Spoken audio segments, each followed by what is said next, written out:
Hey everybody, and welcome back to another video coming at you today from our raised bed garden that is so close to being done and ready to be planted. But it's a beautiful day today. I think spring is finally here, thank goodness. The forecast was pretty promising, so I had two goals for today. The first one was getting our seed starts hardened off. As you can see, we've got them sitting out here. Tell me you have no self-control without telling me you have no self-control, guys. Look at these petunias. I started these seeds in January like a ding dong, and look, they're completely out of control. I think what I'm gonna do is trim them to hopefully get them to be a little bit more bushy and a little less leggy because they are out of control. They're starting to choke out my other stuff. They killed off some daisies I had planted. They're beautiful, but they're just completely out of control because I started them way too early. I will not do that next year. Other things we're hardening off, we've got some peas. I've never grown peas before, so they're actually looking pretty good. And then we've also got some onions here. The onions are looking a little bit sad, but these guys are gonna be going in the raised beds here pretty shortly. We're about 30 days from our last frost date, so it's about time for them to go out because they are frost hardy. Yeah, I started these way too early, but you know what, guys? No regrets, because you know how nice it is to come inside from the cold and the snow and to see this little guy smiling at you. Look how gorgeous that is. I think this is a Macarinia zinnia from Baker Creek. Look how gorgeous that is. So pretty. Yeah, and then these are those Love in a Mist that I'm really excited about. I've never grown them before, but they're just so unusual looking. I'm hoping some different colors pop up, but that white's really pretty. But the main goal for today is it is officially time for our friend Trader Joe and friends to get moved outside. We have this little TSC coop here, and this is kind of our chicken college dormitory, if you will, for our grow outs that are too big to be in the brooder but are too small to go out with the other adult chickens. So Trader Joe is going to go out there. For those of you who don't know what I'm talking about, I will link the video down below, but we did an experiment where we hatched eggs from Trader Joe's, the grocery store, and we managed to hatch one out of all the eggs that we bought. So that chicken we named Trader Joe. And as promised, I wanted to show you guys what Trader Joe ended up looking like. So we're going to go ahead and grab him and his friends from Rural King and get them outside.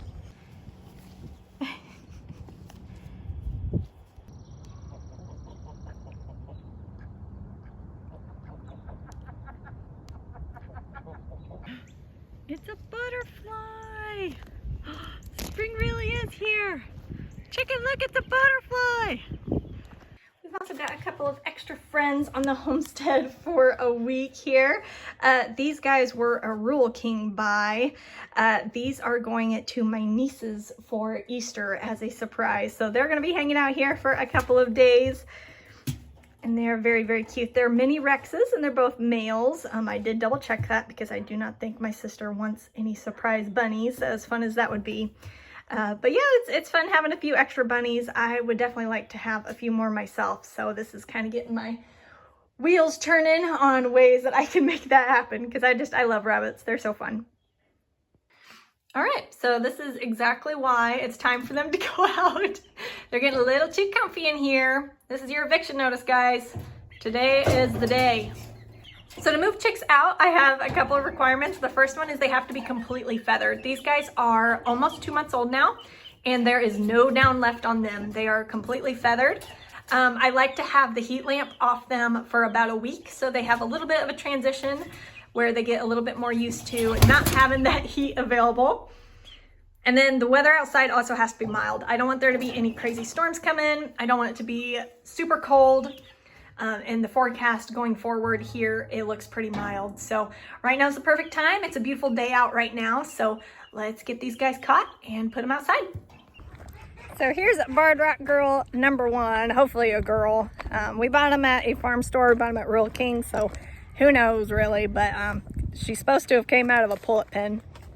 So whenever I'm first introducing chicks out into their outside coop, I always put them in the actual coop first because if you put them in the run, they're only going to be comfortable in the run. They're going to think that it's too dark and scary. So I always like to let them know that the coop, even though it's dark in here, it's actually a safe space for them to roost at night.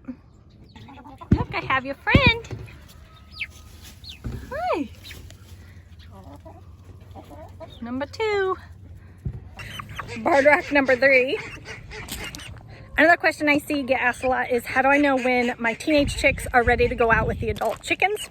And my policy for that, that's worked really well for me so far, is they can go out with the adults whenever they stop chirping like a chick and they start clucking like a hen. So you can hear the noises that she's making. That is a chick noise. So they are definitely not ready to go out right now, especially since we have roosters. They're pretty small still. But yeah, not quite old enough yet. So they're gonna stay in here until they get a lot bigger and they start clucking like a hen. And they're scared, so they're not moving, but we'll give them a minute. Let me go get the rest of your friends. So the barred rocks, they are gonna go to my sister's once they're big enough to get incorporated into her coop. But these guys are prairie bluebell eggers. These should be blue egg layers, which is the first colorful egg layer we've added to our farm. So I'm really excited to have these. But what's cool about these is if I cross these with our blue laced red Wyandotte roosters, I should get some olive eggers, which is pretty cool. I'll pop you down there. Here you go. Here is a prairie bluebeller number 2. Another question I see often is, what do you feed chicks at this stage? And what we feed is medicated chick starter until they're old enough to switch over to the layer feed whenever they switch to living with the other adult hens. And the reason we do that is because here in the Midwest, it is hot and wet. And so coccidiosis loves the ground here. It's everywhere, you can't get away from it. So that medicated feed, it has amprolium in it, and that's what protects them from coccidiosis. Before I knew any better, I did lose a batch of chicks to coccidiosis, and it sucks. It's absolutely terrible. So ever since then, we've been feeding medicated and we've had no problems. So that is what these guys are gonna be on until they're old enough to switch to the layer pellets. You're okay. Yeah, those prairie bluebell eggers, they're much flightier than the barred rocks. Okay. Oh, your tail is stuck, ma'am. Excuse me. Thank you. Thank you. Okay, this is prairie bluebell egger number 3. So this is the last of the Rural King babies. All right, lady, you go right in there. And last but certainly not least, this is Trader Joe.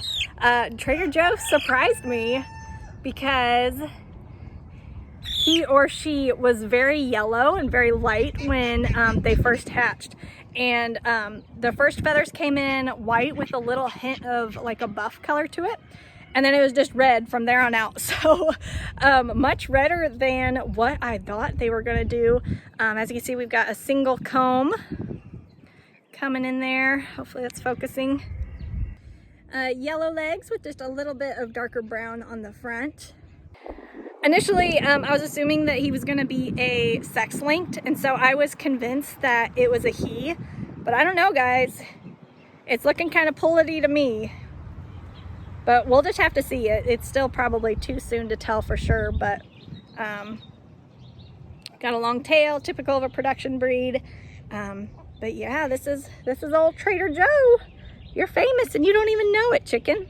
Initially, I assumed it was going to be a sex-linked, but now that I think about it, most likely his parents would be a sex-link, which means he would be a second-generation sex-link, which means that the sex-link rules wouldn't apply. Those all go out the window once you get past the first generation. So really, it's up in the air. I have no idea what he is. He looks a lot like a golden comet, but I mean, who knows? Most likely, he's going to be some type of a hybrid that has some Rhode Island red mixed in, whether it's an Isa brown, who knows? But if you have a chicken that looks like this, let me know whether it turned out to be a pullet or a cockerel and what breed it was, because they all look kind of similar. All those sex links that originate from the Rhode Island red, they all look very similar. So let's get him put in the coop with his sisters and we'll see how they do. Hi, don't jump out. Here you go. You're okay. You're okay. It'll probably take them a minute to get brave enough to go outside, so we'll give them some time. This coop, guys, we bought it on clearance from Tractor Supply. We've had it about 3 years now, and it's held up fairly well for being one of those, you know, pre-made package coops. You know, you hear horror stories of them falling apart after a year, but overall, it's maintained pretty well. A word of advice though, guys, it does come with hardware cloth, which is great. However, they barely staple it to the frame, guys. And I learned this the hard way because I had a batch of eBay eggs that were growing out in this the first year that we had it. And one night something, I'm assuming it was a loose dog, came in and he just pushed in 3 of these sides. He just pushed right through, ate every single chick. I was so devastated. But, you know, lesson learned. So what we did was we crawled inside and we stapled the hardware cloth all throughout the entire frame. We added a ton of extra staples because it wasn't hardly stapled at all. And I also added, here's some chicken wire to the outside as well, that we stapled just to provide another layer of protection. And so far so good. So yeah, guys, comment down below and let me know what your guesses are for Trader Joe's breed and whether he is going to be a cockerel or a pullet, because I keep going back and forth. I can't decide. If you like this video, be sure to give it a thumbs up. It's a free way to help my channel out, and I appreciate it so much. If you want to see more videos like this, be sure to subscribe, and we'll see you in the next video. Bye.